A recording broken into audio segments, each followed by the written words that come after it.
Hey friends, Pastor Bill Walden here. Hope you're doing well.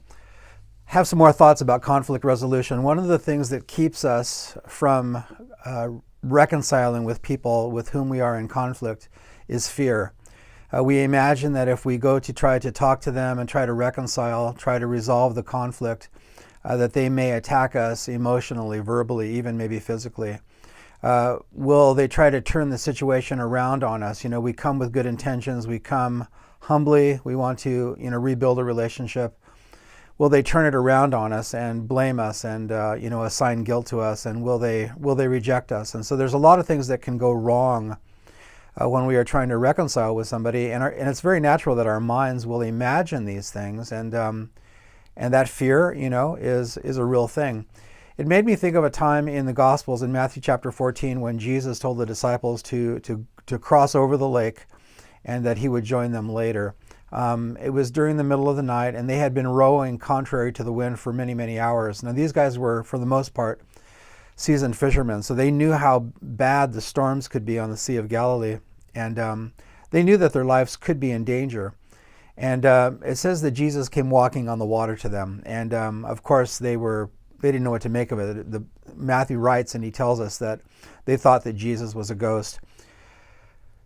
Let me just read to you Matthew 14. And when the disciples saw him walking on the sea, they were troubled, saying, "It is a ghost," and they cried out for fear. But immediately Jesus spoke to them, saying, "Be of good cheer, it is I. Do not be afraid." I think it's very interesting, and it's really worth our attention to notice that Jesus didn't say, "Don't be afraid, I'm going to calm the sea." He didn't say, "Don't be afraid, you're not going to perish." He didn't say, "Don't be afraid, you have a good boat." He didn't say, "Don't be afraid, you guys are seasoned fishermen, you know how to handle this." He didn't say any of those things. He said, "Don't be afraid, it's me." And I think in conflict resolution, we're afraid of some of the things that might happen. And maybe we have good reason to be afraid as well, because we've tried to reconcile with somebody before and they've turned it around on us and they've attacked us verbally, emotionally, they've hurt us again. And so we have good reason to be afraid based on experience. The disciples had good reason to be afraid based on their experience. As I said, many of them were seasoned fishermen and they had faced these storms before. They knew how bad it could get. But Jesus didn't tell them to not be afraid because of anything else except the fact that he was with them. So I want to encourage you, if you're a follower of Christ and you need to reconcile with somebody and you find that fear is holding you back because of the very real possibilities of all the things that could go wrong, I don't blame you for having those emotional feelings. However, if you're a follower of Jesus, we are not to be led by fear. We are not to be led by our emotions and the potential for what could go wrong. We are to have our hearts settled in the fact that Jesus says, "Don't be afraid, it's me. I'm with you."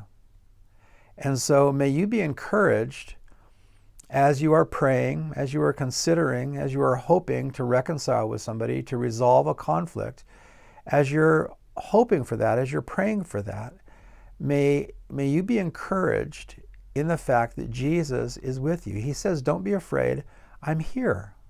I'm with you." And however it turns out, he's with us. So he is our source of comfort. So I want to encourage you, Christian, don't be restrained by fear. Don't be controlled by your emotions. Fear cancels out faith, and faith cancels out fear.